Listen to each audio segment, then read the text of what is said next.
evening, everyone. Thank you for tuning in to another live episode of Shelly Speaks Truth right here on TV. Now, as you know, if you're new here, welcome. Thank you very much for being here, and I hope you enjoy the show. I want to go ahead and introduce my co-host, Dre, who's also in charge of making sure this show runs smoothly every week. Peace and blessings, everybody. Peace and blessings. And I am back after, a couple of weeks of not being live. You guys have been watching reruns, repeats, but I am back. And it is back to school season. So for anyone who is a full-time parent, full-time plus parent, you know that back to school is the busiest time of the year. It is the busiest time of the year, busier than any holiday that I have experienced. So, nevertheless, I am back. I'm very happy to be back live, and thank you very much for tuning in. Now, tonight, we have some catching up to do. There's been a lot going on, and I want to get caught up on some things tonight. So everybody go ahead and share the live broadcast. I believe we are streaming live on Facebook and possibly Instagram, but we won't be there for the entirety of the show. If you want to see the entire show, you have to come over to 2rawfortv.tv. Again, that is the number 2, raw, number 4, tv.tv if you would like to see the entirety of the show. And hopefully you all do want to see the entirety of the show because it is a jam-packed show tonight. Like I said, we have a lot to go over. We are in an election year. This is the election cycle. So, as to be expected, there is a lot going on. This is one of the most critical elections of our lifetime because some people say, on one side of the spectrum, you have a political party that is saying the other political party is looking to destroy democracy. And the other side is saying that the other party is looking to destroy America. So, it's been some crazy things going on. And we're going to get into a couple of things tonight. Tonight, I wanted to talk about something that I have started paying a lot of attention to lately and taking notice to lately, and that is the border crisis. It is a crisis. Some people may not agree with that, but in my research, it is definitely a crisis because, you have people that work at the border speaking out more and more every day, saying that it is definitely a crisis and a threat, to national security, that any and everybody can just walk up into the country unvetted. We don't know what, if they have a criminal history back in their home country. And there has been a lot of criminal activity happening, with people coming over here who have not been vetted. And, unfortunately, they have committed crimes in their home country, and then they have come to America to further commit crimes. So, when Donald Trump said that criminals are coming over, people got very angry. They said that's racist. But honestly, there is some truth to that. Now, obviously, not everyone who's coming over is a criminal or looking to cause harm in the country, but you do have people that are taking advantage of the situation, and they know that the borders are pretty much wide open. They can commit a crime back in their home country and, skip hop over the border and be on the free and clear for the most part. So, it's not until they commit a crime, unfortunately, that their background is looked into. There's a guy who committed murder. Actually, he murdered a few people, and he was wanted for murder back in his homeland. I believe he murdered 23 people back in his homeland. So, he had a very murderous past, and he came here to further commit more murders. And that is what a lot of people are worried about. They're saying, America is pretty much the Wild Wild West at this point because the immigration policies are so loose. They're so free and open to where everybody feels like, America is the lick right now. We can come in here, we can get all types of resources. we can come over and commit crimes and everything is just a-okay. Um, I wanted to focus on the Black community tonight because when this migrant crisis really started to gain traction and attention, you had a lot of Black people saying, we're looking around in our communities and we're seeing a lot of people coming in that obviously were not here before, and they're getting resources and handouts from the government. They're committing crimes, and they're pretty much just making our neighborhoods unsafe in a situation where our neighborhoods were not completely up to par to begin with. They've made the crisis a lot worse in these Black communities. And you have Black people who are outraged by that. They're very upset, and rightfully so, because a lot of people feel like we've been asking for resources in this community for the longest time. We have not been getting anywhere with our politicians, and our politicians are basically rolling out the red carpet for people who, honestly speaking, should not be in the country because they did not go through the legal immigration process to be here. I believe the mayor of Chicago, I believe his name is Brandon Johnson. The residents are very angry with him because I saw a video actually, of a woman that came to an event that he was at, and she asked him, she said, when are you going to help the citizens of this city? My gas bill is $2,000. When are we going to get some type of relief? Can you help us out with some of those resources right quick? And this man went ahead and laughed at this woman. I guess he thought it was a joke that the citizens of his city are suffering while he's giving out, I believe they say it's up to nearly $1 billion now to undocumented immigrants. So the people are angry, and rightfully so. But this situation is not only happening in Chicago. It's a big problem in Chicago, but it's happening in what is referred to as sanctuary cities all across the nation, because these individuals know that if they go to a sanctuary city, the local police department can't really mess with them like that. So, it's free range for them when they go into these sanctuary cities. At least they know for the most part they won't be deported. So they go into these cities and they do all type of nefarious things. And it's not too much that the local law enforcement can do to stop them, which a lot of people are also saying is a really, really big problem. Their communities do not feel safe anymore. There was a video I saw the other day on another broadcast I was watching where a woman said for the first time she went and bought a gun, and she never thought that she would have to do that. But she has to buy a gun for protection because there's people, again, who are coming into the city unvetted. Nobody knows if these people have a criminal background or anything like that. So people are buying guns so that they can protect themselves, and rightfully so, because again, you don't know who is coming into your community. If these people, they don't have to have any type of documented immigration, they can just come in as a refugee or saying they're seeking asylum or whatever, and they'll be shipped out to a shelter or some type of facility where they can be housed. And again, nobody knows what their background is. So that's a major problem for the people in the community. And the mayors and, commissioners, whomever, governors in these sanctuary cities, they don't really seem to see a problem with it. And to me personally, I feel like that's coming from the higher ups, of course, the Democrat administration. They're pretty much telling them to give the immigrants whatever it is that they need.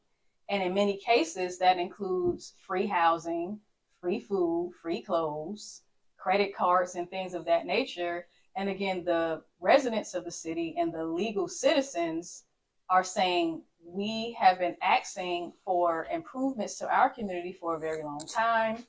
And we've basically been getting ignored by these government officials, but they have all these resources when it comes to giving handouts to the immigrants. So again, people are angry, and rightfully so. I 100% understand the frustration of a person that is a tax-paying citizen, and basically and essentially seeing their tax money fund individuals to come over here and say they're seeking asylum or wherever the case may be, and that may not even be the issue. Now, what I will say is this, because I am human and I do have a heart, and I do know that some of these people are escaping, pretty much decimated economies back in their home countries, economies where their currencies are not worth the paper that they're on and things like that. But, if you are someone coming into the country undocumented, you did not go through the legal immigration process, you have to understand the frustration of the people that are here that have been asking for resources and are not getting anything, for them to see you pretty much get to the front of the line and be handed all types of tangibles that they have not been able to get, and to add insult to injury, it is on their tax dollar.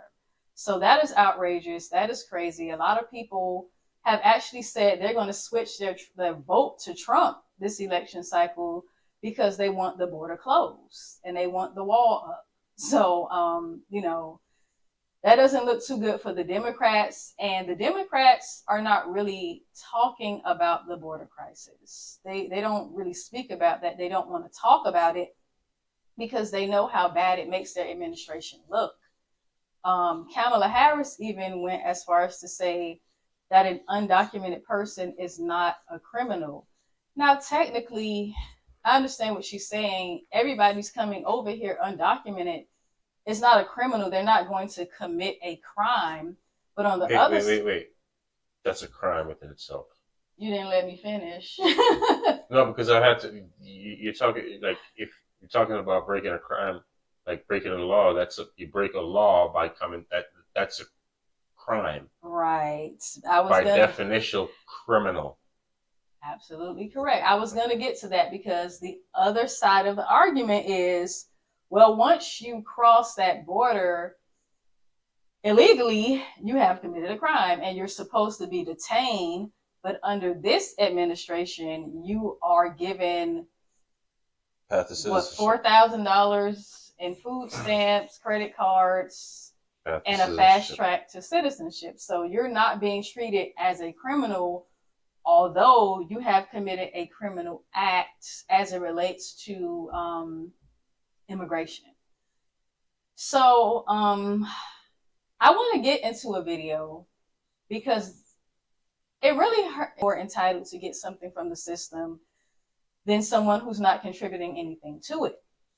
And highlights how much of a problem this is for people in this country, and not just as it relates to getting government resources or what people refer to as hands out. It's on higher levels as well. So I want to go ahead and roll this video, and we'll discuss it on the other half. It cost me over $25,000. I paid it cash money. I worked hard to pay for this truck.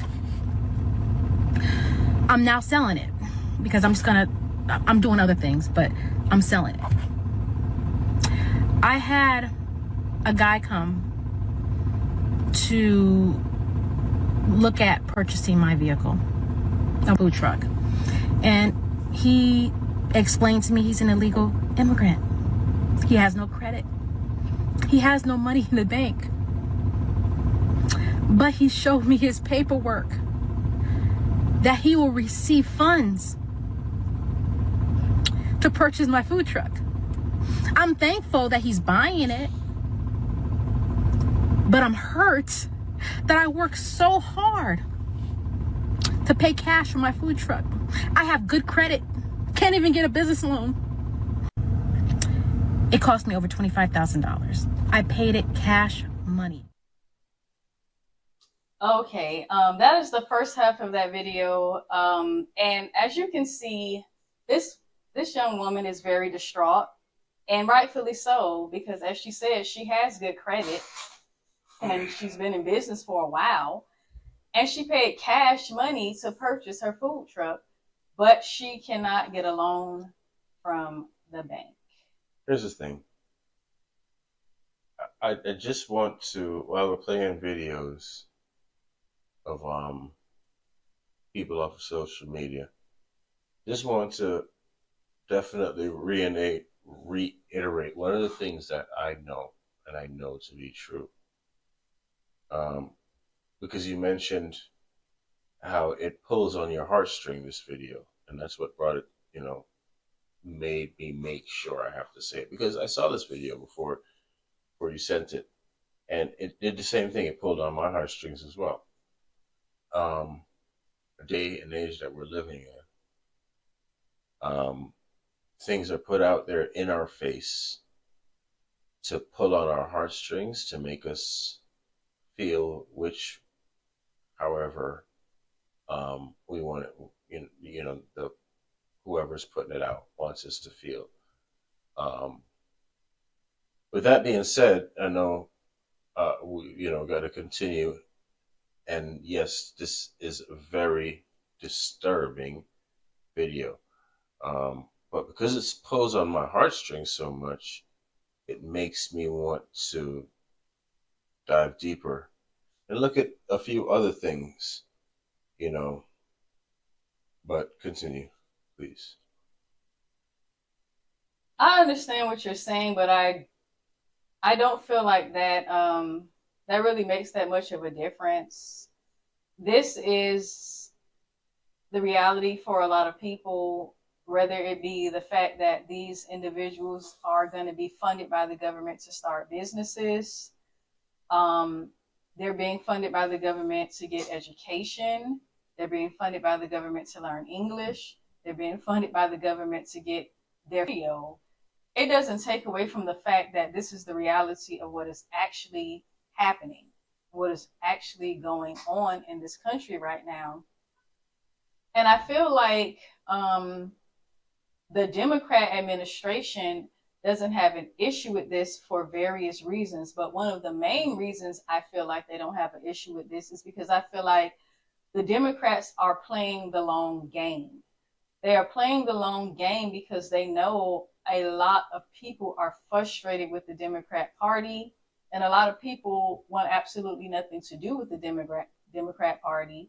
And a lot of people have decided that they're going to switch to Republican, or they're just not going to vote for the Democrats at all. I think you got a great point. One of the things that I want to point out is that when whoever feeds you fucks you. And I hate to be blunt about it, but whoever feeds you fucks you, right? The more someone feeds you is the more control they have over you, right? So if a government entity is constantly feeding, that means it's equally as much control as food is being got, right? And you just pointed out, you just touched on something where the government, the Democratic Party in specific, is losing their base. And a part of that is because that particular base that is being lost has recently kind of stood up for self, doing things on their own. And once you start to do that, one of the big things I hear Kamala Harris right now is saying is, and it's a big hit with these kids, these brand new voters, these 18, 19, 20-year-old voters, is that the government wants to give $25,000 for a down payment on a house because everybody deserves home ownership. You as well, right? But that's you just brought up some really good points, and that I just wanted to point out that's why that base is being lost. It's because that base is feeding themselves. I haven't had a chance to really look into that 25,000 home earner thing, but that is a lot of fluff. Even Obama's former financial advisor says that's likely not to work. So I think Kamala Harris is just out here talking about stuff and bringing and try to make it seem as if it was hers. So she's grasping for straws right now. But the Democrat Party in general is grasping for straws right now. And like I said, I believe that is the reason why they have absolutely no issues with people jumping over the border and coming into the country, because they're going to go ahead and teach them English. They're going to get them job training, and they're trying to get them acclimated into American society as quickly as possible so they can build a new voter base. Because like I said, no matter the color or creed, a lot of people are growing tired of the Democrat Party, because the Democrat Party, and say, this party doesn't even really speak up for America. They don't take care of America's citizens. Joe Biden made a lot of promises that he didn't keep. And people are starting to say the way that the economy is going right now, this administration basically just drug America down into a hole. And for the most part, that is true. A lot of people have seen, their finances are in disarray right now under this Democrat administration. And as far as Kamala Harris goes, I just don't, unless they get those people registered to vote, even though they're not supposed to be voting, I don't see a path to victory for her administration. I just don't see that. But what I will remind people of is that her VP pick in his state, what is the policy that he pushed through? Driver's license for all. So citizen or not, you can get a driver's license. Therefore, as far as I know, in order to vote, the only thing you need is a driver's license, if I'm correct. I don't think they're really asking for too much more verification when you go to vote. They're not asking for birth certificates or anything like that. Well, so I believe all you need is your ID. Yeah, but it's state to state, right? Because some state you right, it's not in every state. Produce ID. Some states want your actual voter's registration card. But when you register to vote, which when you go to the DMV to get a driver's license, they ask you if you want to register to vote. Yeah. And you're going to get a voter's registration card. State to state, you're talking about Florida right now. Florida? Right, because that's your experience in Florida, right? When you go to, they ask you if they want, what we're talking about. I thought in every state they ask you if you want to register to vote at the DMV. State to state, because states control driver's license. So I don't know. Yeah. I'm not in every state, but maybe somebody could drop a comment or call and. Well, here's a comment. Look it up. Speaking of comments, on Instagram, which is shout out to Instagram. We're not going to be there long. Excuse me. What that for? Yeah. What that for? In American history, name me a point and a time that the government has truthfully and respectfully given anything to Black people. Well, I think the only time that we can truthfully point to would probably be the civil rights bill, where there was some things that were given exclusively to Black people, but now the civil rights thing is like an all lives matter type thing, with some of the protections and things that Black people were given under the civil rights. That's long over. That's now people of color and all that stuff. So it's not what it was when it was first passed, but that's really the only thing I can think of. And maybe Reconstruction. Reconstruction is a civil rights period in America that people don't really talk about that much, because it was, pretty much after slavery, but we were making strides after slavery ended during Reconstruction, but then the government just allowed white terrorists to run rampant and pretty much overrun our communities, and then you were ushered into Jim Crow. So it was little pockets and small amounts of time. At first, the 25,000 part, because the 25,000 that I'm talking about is the pie in the sky promise that Kamala Harris is now promising, and young people are biting on this because these 18-year-olds, they don't know any better, right? These 18 to 25-year-olds, they really don't know any better. They don't know any better. So, but I don't mean to cut you, but I want to say this right quick. Yeah. In that bill, from the little bit of time I put into looking into it, you have had to be paying rent on time for 2 years to even be eligible. So in this economy, how many people are paying rent on time consistently every month? A lot of people out of the paint automatically. Yeah, I get it. So there's going to be a lot of trick bags and everything, but what I'm saying is it's a pie in the sky thing that is never going to happen anyway in the first place. Why do you feel it's never going to happen? I think it'll happen for immigrants, especially her folks, Indians, Asians. Right. Now we're talking about help for young people in this country, right? Grow up, young Americans, right? That's what we're talking about, right? That's what I'm talking about. I'm not talking about. What type of Americans are you talking about? Because those people are technically Americans. They're immigrants. They're Indian immigrants, Asian immigrants, but they're still Americans. Well, no, wait. No, you're not American unless you're an American citizen.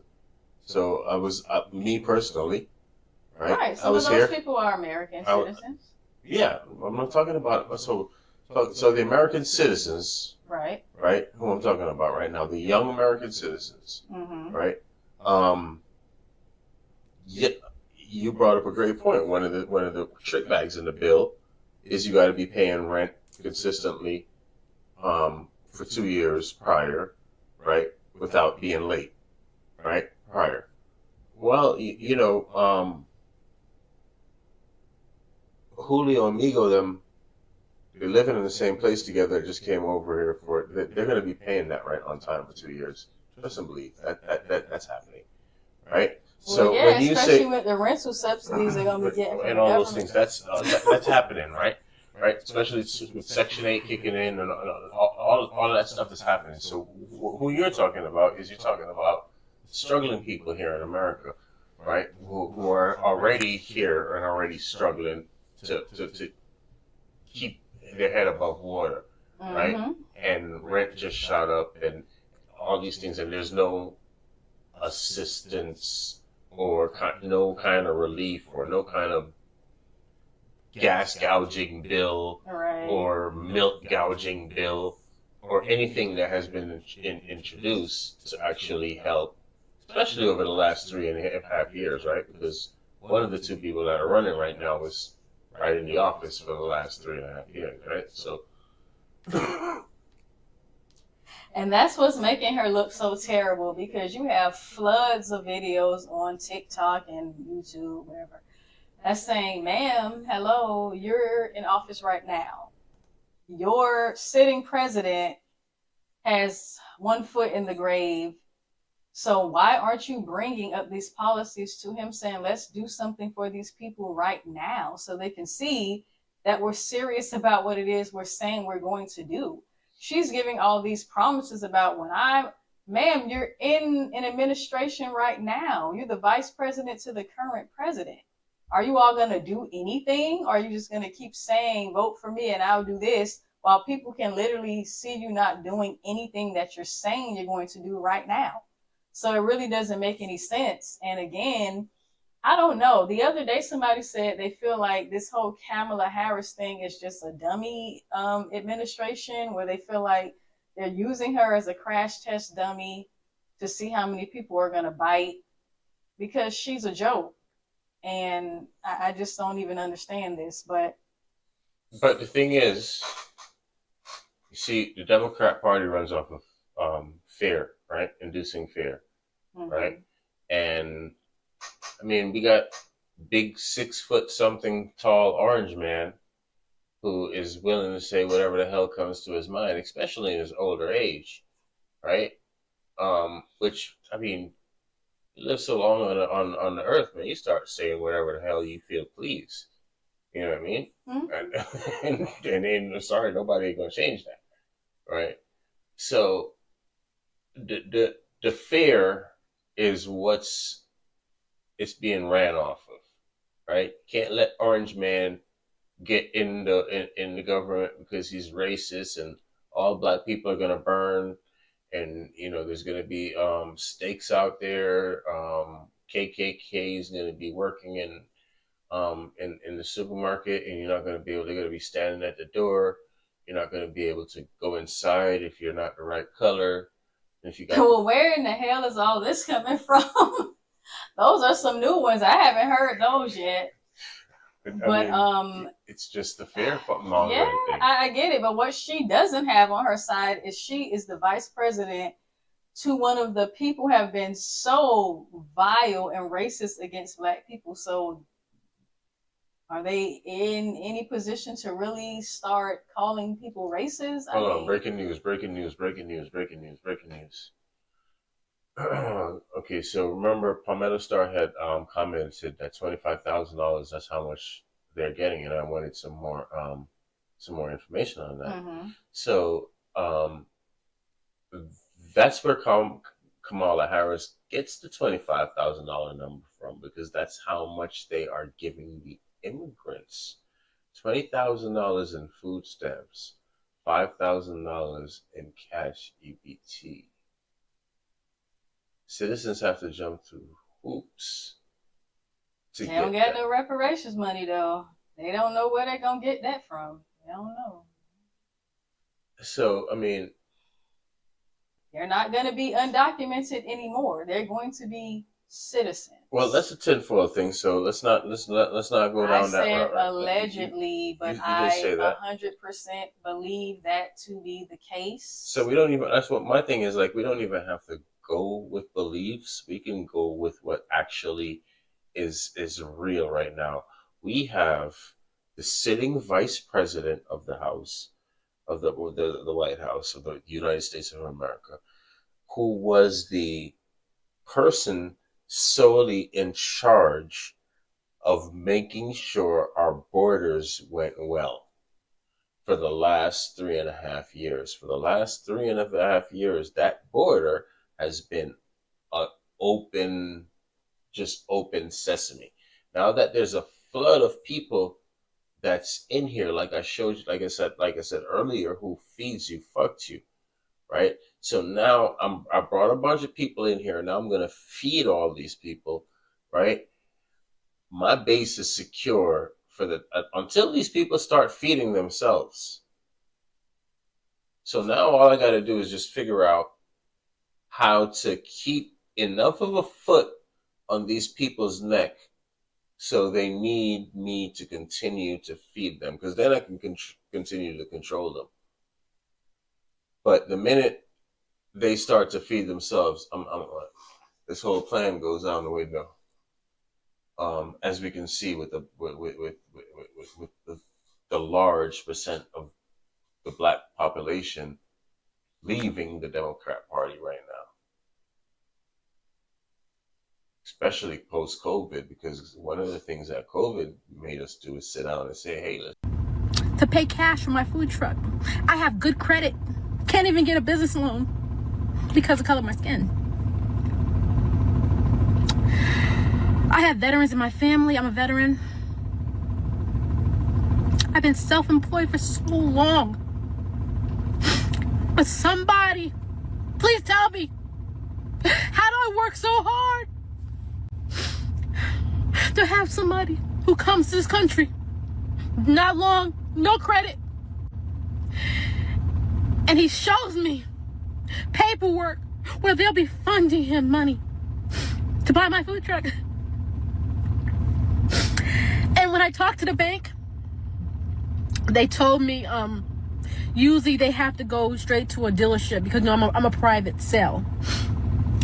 But spur of special circumstances, they're going to, they allow it to pay cash for my food. Shout outs to the sister, got her food truck sold. You know what I mean? Like I said before, though, half of the stuff that I see, we used to be half, 90% of the stuff that I see on TV, on these social media and these things like that, especially when they start pulling on my heartstrings, I take with a grain of salt, right? She has not proven any of what she has said in any kind of way. She's coming here with a lot of emotion, right? And she's coming here with a very extravagant story with nothing to actually back it up, right? I'm not saying I don't believe it, but what I'm saying is I'm taking it with a grain of salt simply because I don't have the proof to back it up. You get what I'm saying? I get it, but like I said, that's neither here nor there to me because we already know that this immigrant crisis is a threat. Physically see down at town hall meetings, demanding that the government do something about this crisis.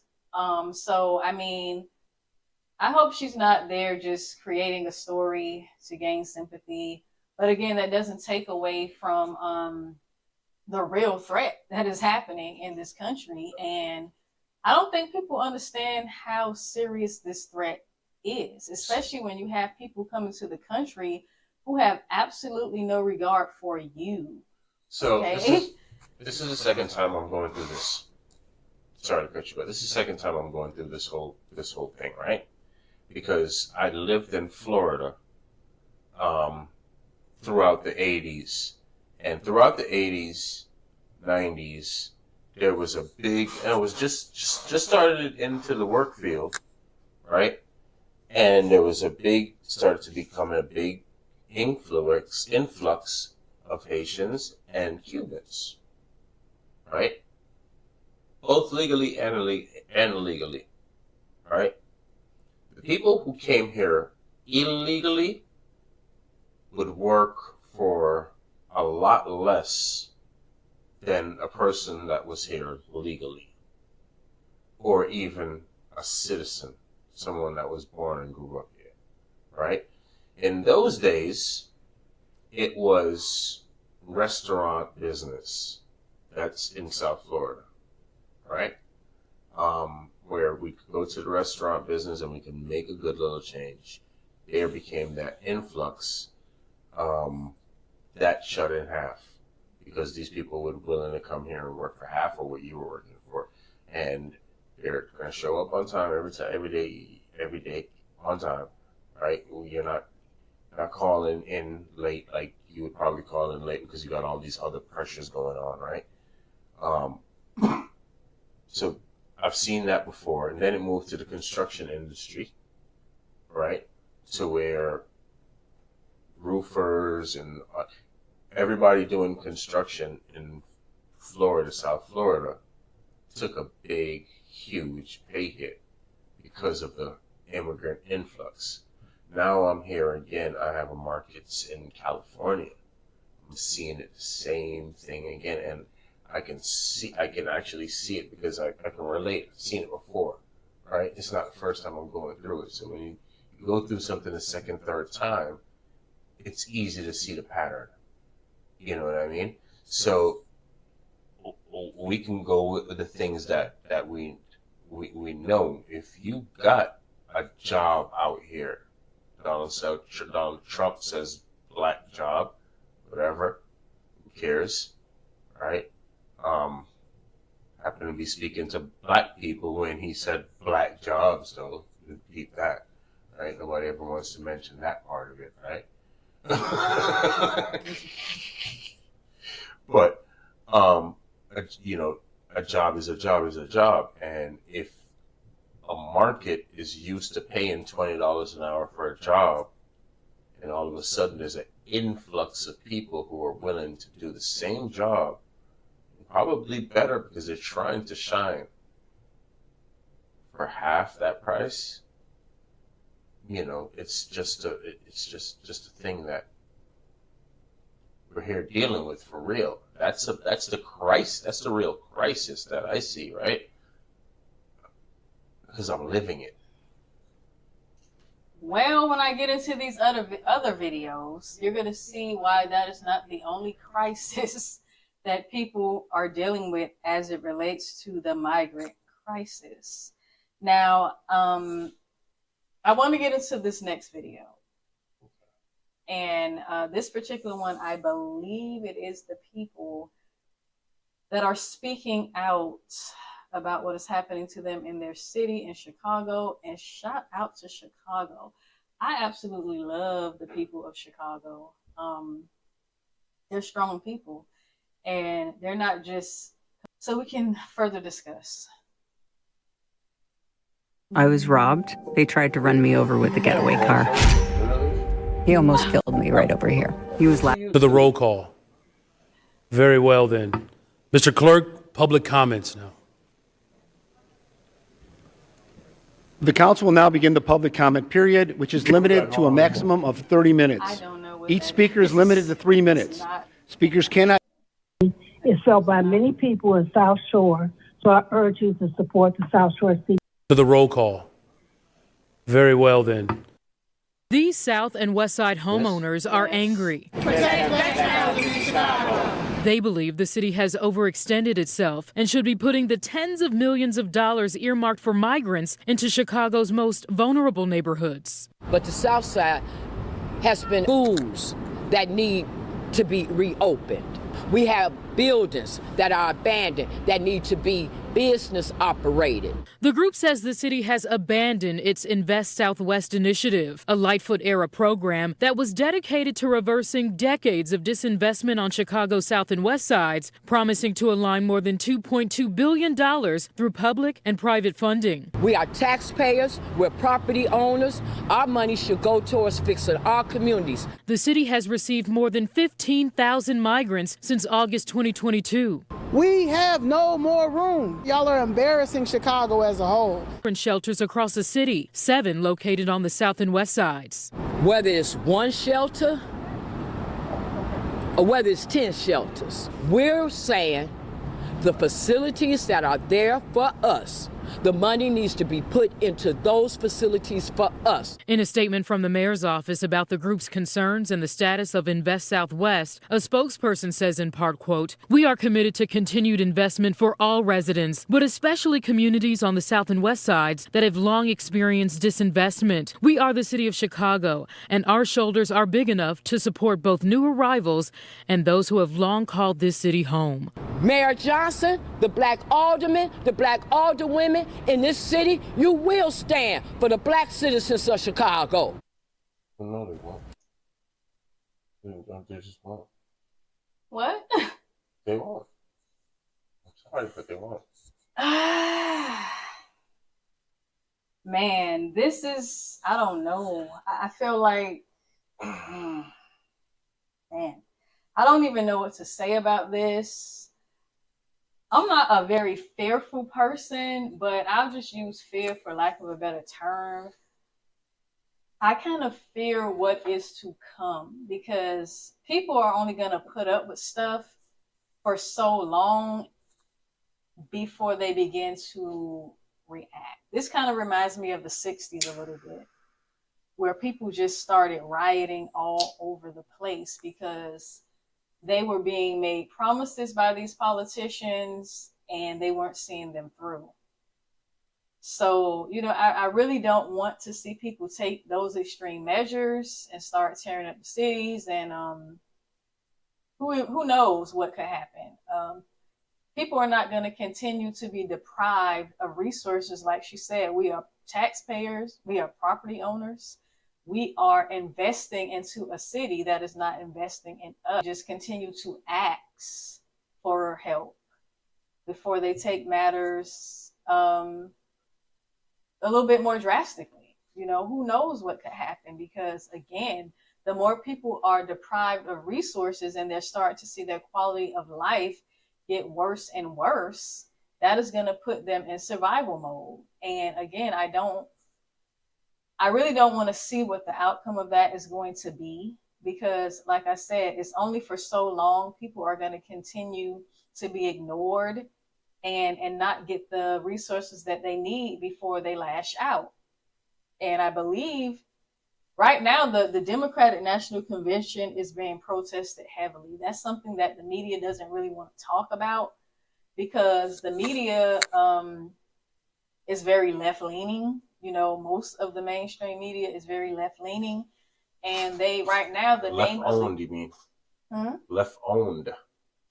Let's speak the right terminology. I mean, you have right-wing people who own media outlets too, but the media, like you said, a lot of it is left-owned, and right now, because they know Kamala Harris is a complete quack of a candidate, they got to do everything that they can to put up this false imagery that she has all this support, when she was the least liked vice presidential candidate, and all of a sudden all these people like her now. That doesn't even make logical sense. But again, propaganda is real. So again, what they're showing you in the media is a lot of support that she's receiving from that Divine Nine crowd and, you know, other white liberals. But that is not the mass majority of the grassroots people in Black society, or even white people in middle America. They don't want Kamala Harris to be president. So again, this is a propaganda campaign to make her look like she has a lot more support than she actually even has. And again, it's very disingenuous, but if they're successful, it will work and she will be the president. And God only knows what's going to happen to America if that happens. And, you know, all of us live in America. I know, like I said before, there's people that take issue with America, but you have to think about it this way. You live in America. So whatever happens to America, you're going to have to deal with the fallout of that. So I don't think that any of us really want to have to deal with a total economic decline or even worse housing crisis or whatever the case may be. A lot of people just aren't financially prepared for that. And that would be devastating to the majority of the people in this country. So again, I'm no Trump cheerleader, but the one thing that I do agree with Trump on, and the reason why he might get my vote, is because I feel like this border crisis is a problem, not only for the Black community, but for the country as a whole. Because like I said, you have people coming to this country who has a total disregard for the citizens of this country and this country in general. They don't care anything about America or the American people. They just want whatever resources they can get from this administration. And Kamala Harris's administration will be no different. She'll continue this horrible stance that she has on the border, because again, she said crossing the border illegally or being a legal immigrant is not a crime. So if that is her mindset, then what do you think she's going to do about this border crisis? She's going to do the same thing that she's already been doing, which is turning a blind eye to it and allowing people to flood in here and drain the resources out of the economy. Now, I do have one more video that I want to play. And this one right here is a mess. This one right here, if you don't care about anything else that I've been saying thus far, I think this right here might spark your interest and you may pay a little bit more attention to this immigrant crisis. I was robbed. They tried to run me over with a getaway car. He almost killed me right over here. And then they don't even play the right thing. Yeah. Like, really? DNC coming next week, honey. This thing all Yes, set DNC is coming next week. Listen, I need to be right Been here. keeping up with the migrant crisis in Denver, Colorado. They said That's what's about to happen in Chicago. Like, that's what we're trying. it was like a gang took over an apartment complex. Yes, Did you hear ma'am. that? Okay. So they took over the apartment complex. They're patrolling the apartment complex. They are collecting the rent off the apartments and not giving it to the owner, and the owner can't do anything about it. Now, I don't know how they are in Colorado, but in Chicago, we would deal with that, right? We would deal with that in a very real way. You're not going to take nobody rent money. Who are you? But this is the culture that the progressives have cultivated, this very soft, permissive, submissive culture. That's not us in the county of Cook, honey. But what? Okay, I probably should have told you to play that other video first, because this is someone talking on the internet, but she has insight, and I believe that was her organization that was at the bottom of the screen, ChicagoRed.org. But there is a news report that I believe I also had a video for that's talking about this same situation that she's referring to, where this migrant gang has taken over an apartment complex, and the individuals that are living there, they don't have any kind of protection.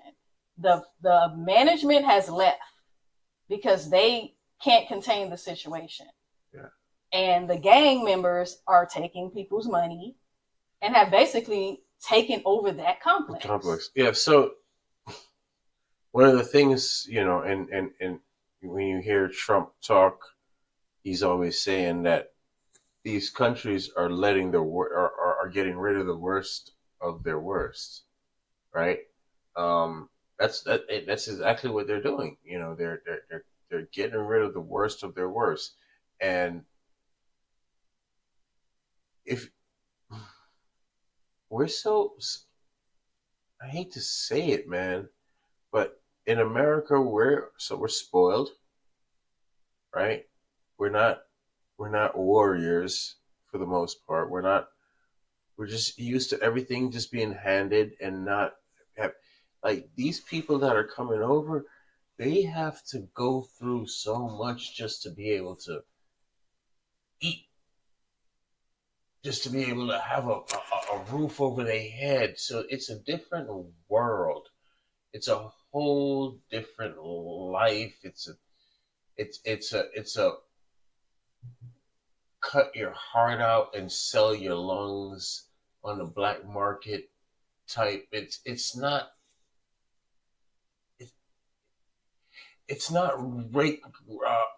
Pookie and Ray Ray holding the gun sideways.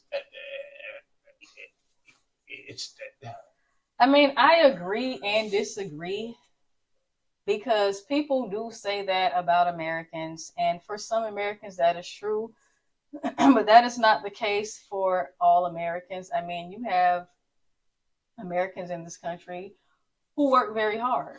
They work very hard for what they have. We just seen a young lady in the video, and again, like you said, you can't substantiate that, but she's saying she worked very hard to come up with $25,000 cash to be able to buy her food truck, and that was her dream. I'm talking about killers. I'm talking about. I'm just saying, people work hard and sacrifice, so you can't say everybody's spoiled. American as a whole is spoiled. Yes, there are individuals, and yes, we can point out at the minority. America, on whole, is a very spoiled country. It's a very spoiled set of people. I don't agree with that. Not completely, if at all. Because people who come from other countries, they always say that.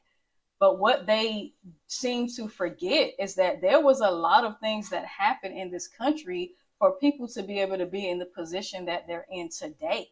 It was a struggle. People paved the way and made sacrifices before us so that we wouldn't have to face the struggles that they faced. Same as everywhere else. Same as everywhere else under the sun. I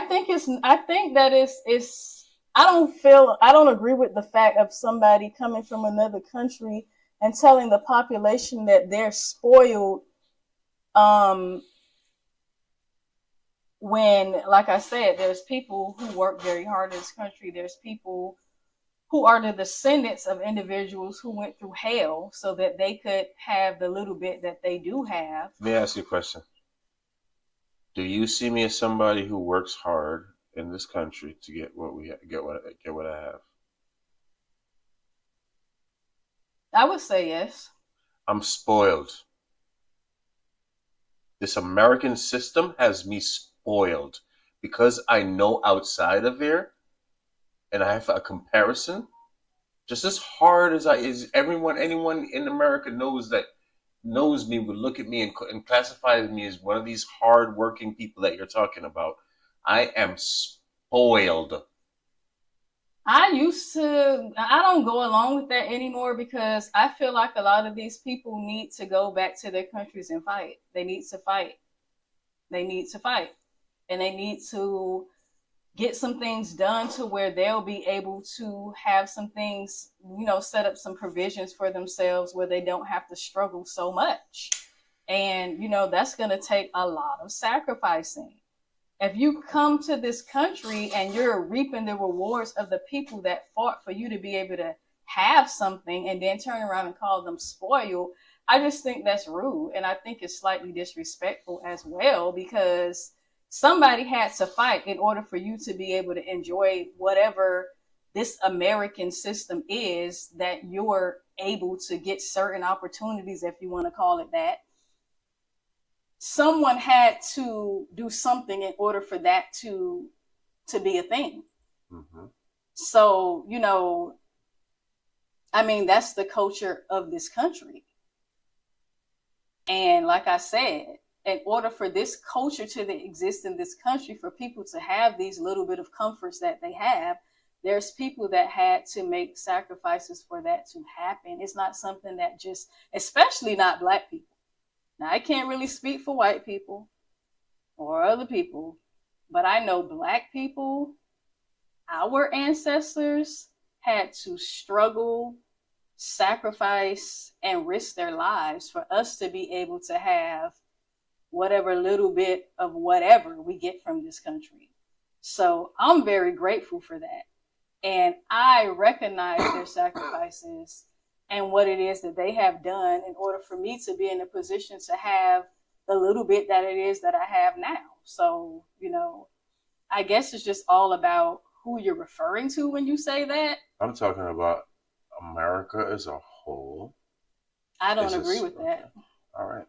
And that's okay. I just wholeheartedly don't agree with that. Because that's okay. The majority of people that have something to compare will look and understand. I don't care about what they're comparing it to, because if their homeland is in shambles, they should go home and fight and build up their homeland the same way we had to fight to get whatever little bit we have here.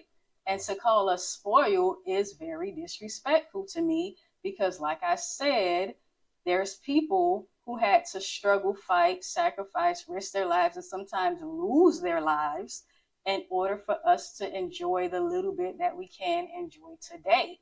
And that is the culture of America, at least as it relates to Black people. And I don't feel like I'm spoiled. I feel like somebody made sacrifices for me to be able to do what it is that I do today. And that's just the way I see it. Right. And that's the point exactly. A large part of America is just like, hey, this is created for me. So. And we are grateful for that. But what I'm saying is, and what I'm pointing out is, these people that are coming across, these worst of the worst that are coming across the southern border, right? They don't have, that mentality is not something that is there. This is, hey, look, this is what I'm coming for, and there's nothing you're going to do. That's why an apartment building is able to get taken care of, because there's Americans living in there, waiting for somebody to come help them. Well, they not in the city that's about that life, because as that woman said, that wouldn't be happening in Chicago. It's already happening in Chicago. Ain't nobody taking over apartment buildings in Chicago. No, they're just taking over the whole city. We just saw there's 20 something homeless camps. I mean, not homeless camps, but immigrant shelter camps. They're taking over the whole city by way of government resources. Yes. Oh, yeah, one way or another. I mean, but they're not putting people out of their homes, or they're not physically putting anybody out of their homes, and they're damn sure not taking people's rent money from them. I don't know I don't know. I don't know anything about Colorado, and I'm not understanding why people are letting that happen over there. But again, like I said, I can speak for me. I know I'm very grateful, and I do not take it for granted. The sacrifices that, you know, my ancestors had to go through in order for me to be able to enjoy something. It's not much, but, you know, it's a step up from, you know, what they had to go through in order for it to be where it is.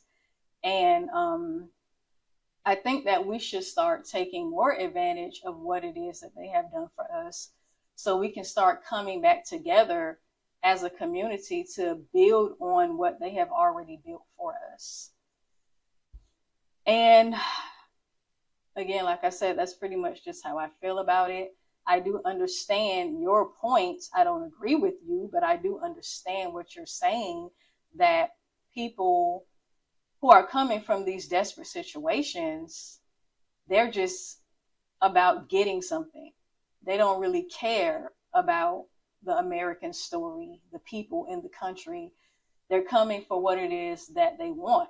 And again, that is why the border situation has to be taken care of.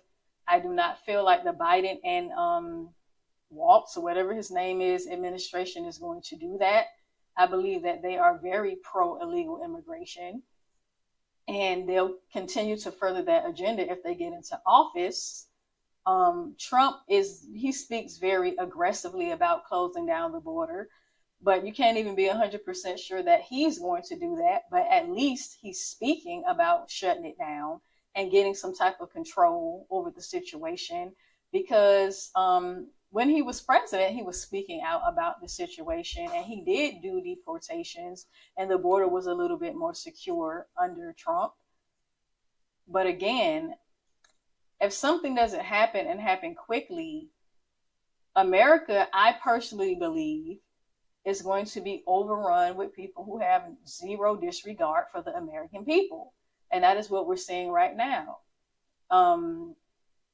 Have zero regard for the American people. They don't care anything about what it is that we're going through in this country, and they're just here to get resources.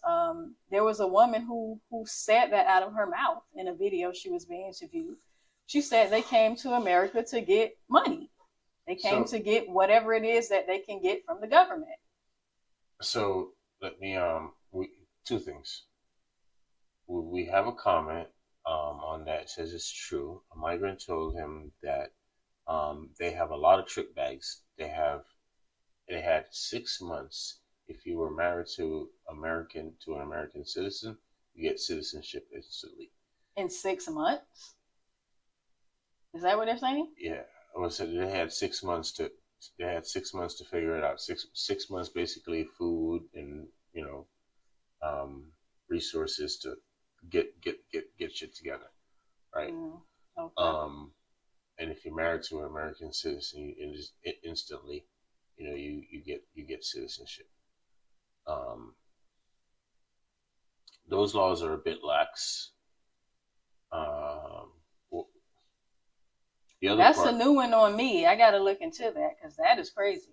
If that is definitely crazy. Well, I do know that there's some truth to the whole, married to a citizen. Yeah, but it usually takes 2 years or something. Yeah, there's usually some time and some effort. There's nothing instant about anything. Nothing instant about anything except coffee.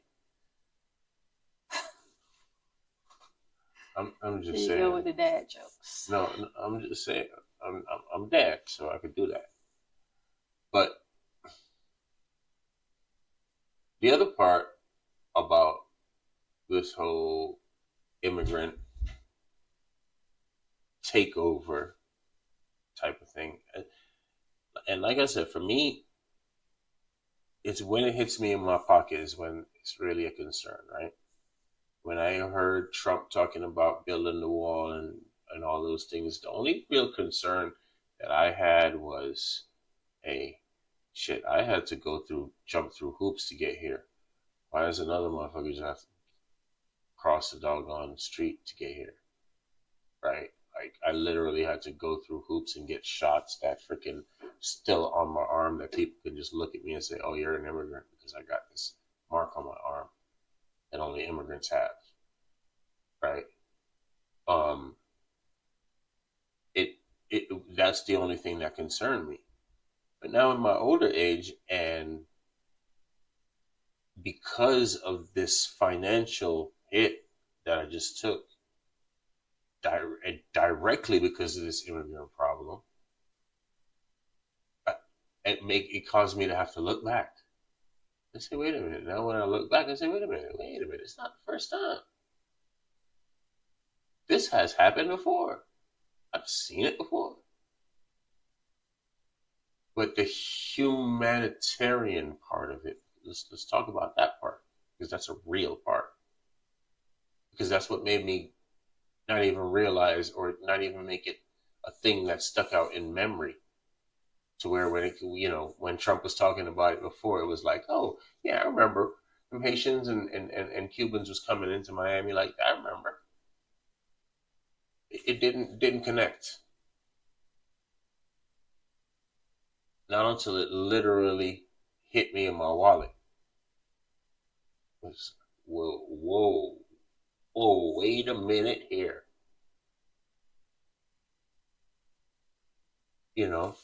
So it's like, what do? How do you fight back?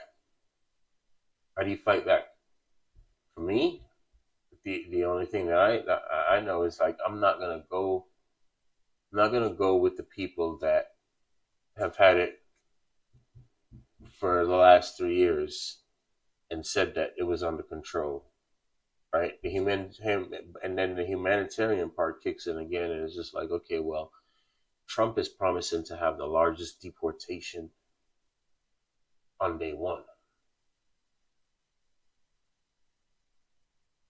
Well, that doesn't quite sit quite well when you're talking humanitarian, because you know people and you know things, right? Now, let's say for me, for instance, if I didn't get my green card renewed and go get my citizenship, I'd be in a situation to where I'd be worried. I wouldn't want Trump in there, because now I'd be thinking about, hey, maybe I might get deported. But it comes down to us doing what we have to do.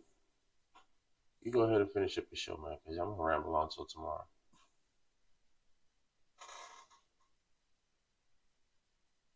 As I said before, I am human. In fact, I am a humanitarian, to be exact. But it is a very sticky situation, because these people that are coming over, they have a total disregard for my community, which is the Black community, Black American community, to be completely technical. And they have a total disregard for my community. So it becomes a thing where people are looking out for their best interests. It is not in the best interest of the Black community, Black American or otherwise, individuals who are in communities with Black American people and are part of the Black community, who are citizens. It is not in their best interest to continue to allow this to happen, because they are the ones that are going to suffer the most consequences behind it. Now, this immigrant crisis is growing, and I do feel like if it continues to grow, it is going to hit those people in Middle America soon. But as it stands right now, it is hitting communities of people that are my people. And we are being affected by this tremendously, and it's not fair. And unless something is done about it, like a woman was saying the other day, if they continue to put this strain on this economy, you're going to see more businesses closing down. You're going to see more people losing jobs, because the thing is going to be, well, we got to cut back here and we got to cut back there because we can't afford this and that. need it be service jobs or whatever the case may be. There's a lot of people that work in these city, county jobs and things like that. No big deal. Julio and them will do the job for half. But then you'll be out with no job, and then you'll lose your home, and you'll end up living need a place in a to stay tent city too. somewhere. I'm not worried about Julio. Julio, them have a country that they can go to. And somebody got very angry with me when I said that. And honestly, I didn't care. I don't care about the name calling and calling me xenophobic and all that stuff, because calling me xenophobic and having a total disregard for how this crisis is affecting my community is showing me that you don't care about me. So why in the hell should I care about you? And that's just the way it goes. But we have reached the end of the show. And I do want to thank everybody who tuned in, everybody who commented and added to the discussion tonight. Again, like I said, I'm not telling anybody who to vote for. Look at your situation, look at your circumstances, and look at the policies of these people and see which person's policies align with what it is that you want to get out of this American system. Because at the end of the day, politics is all about allocation of resources, and look at it that way. What are you going to get? What slice of the pie are you going to receive? How are you going to benefit from voting for either one of these people and make an informed decision? Again, thank you so much for tuning in tonight.